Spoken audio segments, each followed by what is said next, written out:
অনেক দিন ধরে জঙ্গলি বাবার মন্দিরে যাওয়ার সবার ইচ্ছা ছিল, বিশেষ করে সঞ্জয় দা আর দিদির। আর ওদের ইচ্ছা ছিল সেখানে একটি ভান্ডারার আয়োজন করা। গত পরশুদিন ওরা গিয়ে পুরোহিতের সাথে কথা বলে টাকা কড়ি দিয়ে এসেছিল। ঘন জঙ্গলের মধ্যে অবস্থিত মন্দিরটি দারুণ সুন্দর।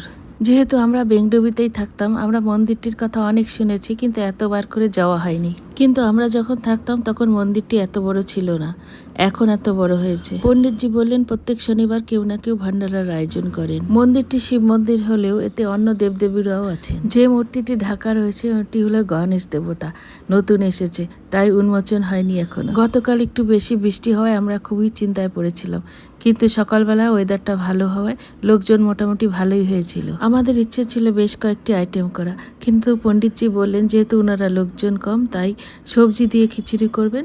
আর এদিকে আমরা নিয়ে গেছিলাম অনেক রকমের প্রচুর মিষ্টি। পণ্ডিতজি বললেন এখানকার প্রসাদ শুধু মানুষই না, পশু পাখিরাও খায়, এমনকি হাতি এসেও বলে প্রসাদ খেয়ে যায়। আমরা থাকতে থাকতে মোটামুটি 500 জন লোক প্রসাদ গ্রহণ করেছে।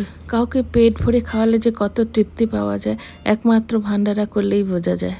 মন্দিরে সবেমাত্র পুজোটা শুরু হওয়ায় আমরা শান্তিতে পুজোটা করতে পেরেছি। একদিকে আমরা পুজো করছি আর একদিকে ভান্ডারার খিচুড়ি তৈরি হচ্ছে। অনেকে এখনো জঙ্গলি বাবার মন্দিরে যায়নি, তাই ভেতরটা আর বাইরেটা ভালো করে তোলার চেষ্টা করেছি। যাই হোক, এক এক করে আমরা সবাই পুজো করে নিয়েছি। এই সবের মাঝে মাঝে মাঝে আমার মনটা খারাপ হয়ে যাচ্ছে, কারণ আমার ছুটি শেষ, আবার সেই একঘেয়ে ব্যস্ত জীবন। চলুন আর একবার মন্দিরটিকে ভালো করে দেখাই। মন্দিরের পরিসরটা বড় হয় মন্দিরটি আরো বেশি আকর্ষণীয় লাগে। তার উপর জঙ্গলের ভেতর শান্ত পরিবেশ আর পশু পাখিদের উপস্থিতি পরিবেশকে আরো বেশি আকর্ষণীয় করে তুলেছে। চারিদিক দিয়ে নামের ফলক লাগানো, বসার ব্যবস্থা, আর যতদূর মনে হয় এগুলো ভক্তদের দান করা। মন্দির থেকে একটু আগালেই পরে টিপু খোলা, যেখানে পিকনিক স্পট। আমরা অনেকবার টিপু খোলায় পিকনিক করতে গিয়েছি। প্রথম দিকে টিপু খোলায় কোনো রকম এন্ট্রি ফি লাগতো না।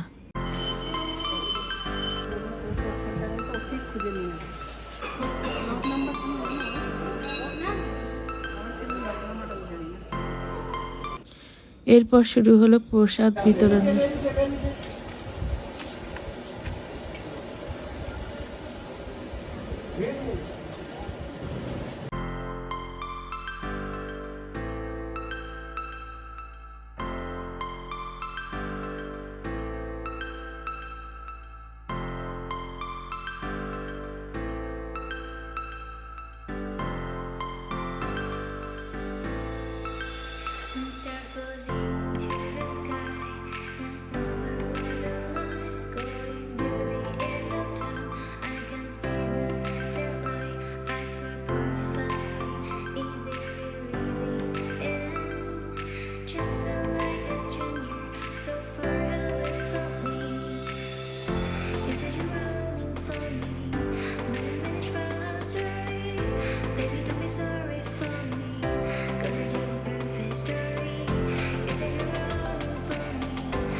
এরপর আমরা প্রসাদ বিতরণ শেষ করে প্রসাদ খেয়ে বাড়ি ফিরলাম এবং আসার পথে একটু টিপু খোলায় গিয়েছিলাম, সেখানে চা আর স্ন্যাক্স খেয়ে ফাইনালি বাড়ি ফিরলাম।